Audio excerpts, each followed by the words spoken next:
You're listening to That Home Loan Hub. I'm Zibuni Salimova, here to make home loans and property investing simple, smart, and stress-free. Let's get you closer to your property dreams. Hello! If you are in the retirement sector or looking to get retired soon, this is the episode for you. I've got James Buchanan back in the house, our senior retired person. You know what I mean. Hello, James. Morena. I swear to God, every single episode we start together starts with laughter. It's the only way. I hope it's the daily dose of people's day. Yeah, that's the only way to do it. Awesome. So take it away. What have you been thinking about? Well, I guess this is, for the last 3 or 4 months, I've been preoccupied with, looking after, the retired, the senior sector of our society. We're always talking about the young ones and trying to get them into first homes and stuff like that. But, since my mum passed away and I got to see a lot of their friends, again at the ceremony and stuff like that, there's a lot of people that aren't being looked after in that 70 to 85 sort of bracket, and they don't know where to go. They don't have anybody to talk. They don't necessarily have anybody to talk to about it. And they don't know where to start. And correct me if I'm wrong. This is a generation of people that are not used to talking about money anyway, right? I mean, them growing up, they haven't been talked about money, or maybe even taught about money as much.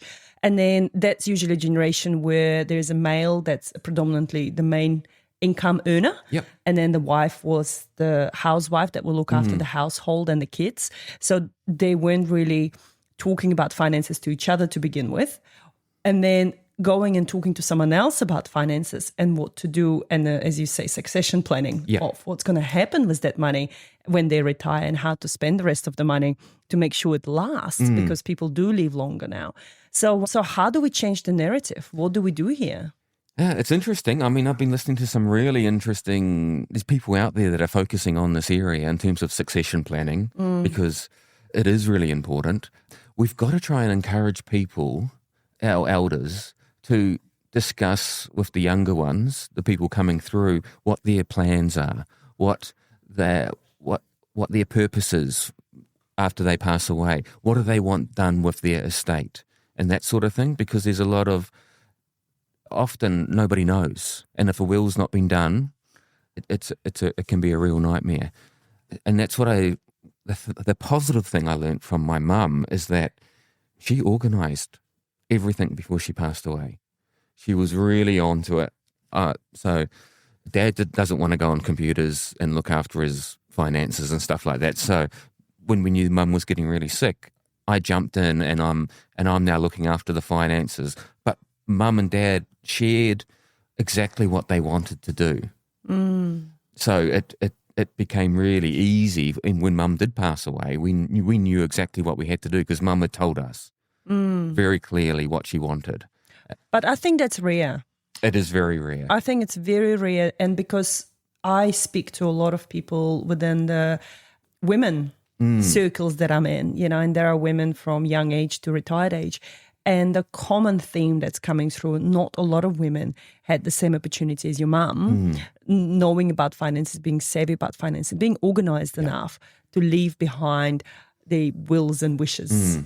So what would be one recommendation that we can do right now for our listeners that will help them to go, okay, this is what I need to do? Because you know how people are the creatures of next steps. Yeah. Sometimes we have to give them those next steps. So this is not a financial advice. This is more of a conversation. But given the experience that you've been through and talking to all these friends of your parents that are of that age, what would you be thinking for them? What should they be doing right now? Well, I think the first step is probably making sure that they've got a will and just having a real and a good will, one that's very clear, so that when you do pass away, there's not a lot of, it's very clear on what's supposed to happen. And because you don't want to leave, it's already a stressful period, right, for the people left behind. They're dealing with all the emotion and all that kind of stuff. They've got to, you've got to get a funeral organised, and you've got to work together as a family. Who's in charge? Everybody may want to be in charge. They all got different ideas about what to do. So that's why that needs to be clear in a will, so that you sort of have one person that's kind of in charge and knows exactly what's supposed to be happening.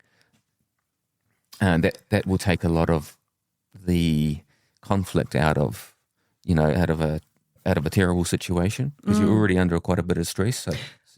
But I think the key as well is talking previously on other episodes with my lawyer friends is making sure you do the will when you're sound of mind. Yeah. Because that's the last thing we want is people rushing out there, getting the wills done, but they're not actually thinking straight, or if they're already experiencing early onset of whatever. So definitely getting legal advice and getting the wills set up. Yeah, so it's a lot cheaper to do it. A will doesn't cost very much money. Yeah, I mean, it might be a few $100s or something like that. I'm not entirely sure, but it's a lot cheaper than having to go through the court system to try and work out who the estate should be left to. Oh, totally. So it's a no-brainer, and it's really easy. I mean, I've done it several times myself. Because every time you have kids, I was like, every time, woman.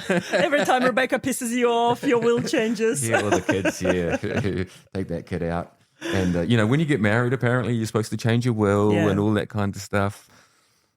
So it's definitely something to look at.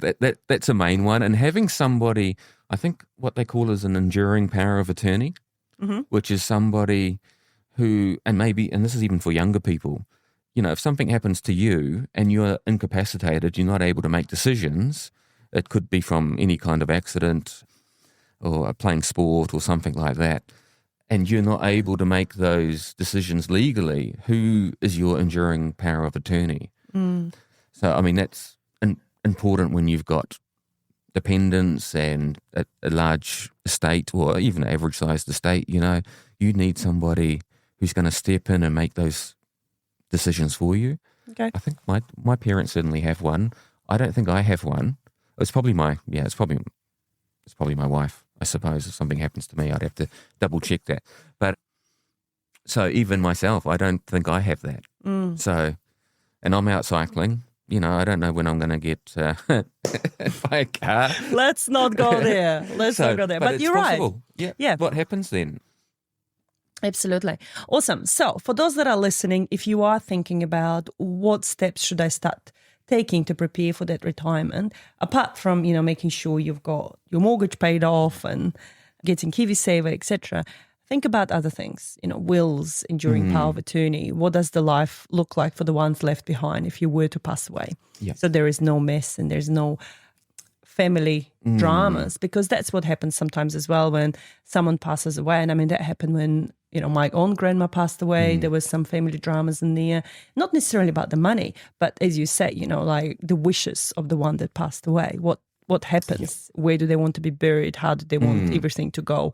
How do they want the ceremony to go, etc., etc. So there's a lot of logistics involved as well, not necessarily just the money at the core. Exactly. And that's what my mum did as well. We understood completely what her wishes were for all those things that you've just mentioned. So it made our job really easy. I mean, Mum passed away on a Friday. We had the service on the Monday.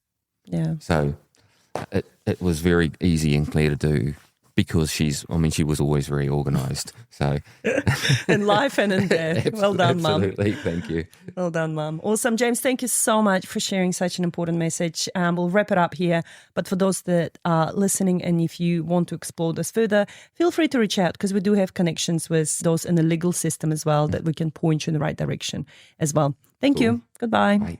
And that's a wrap on That Home Loan Hub. Don't forget to hit subscribe and join me next time for more property tips and tricks. Your next smart move starts here.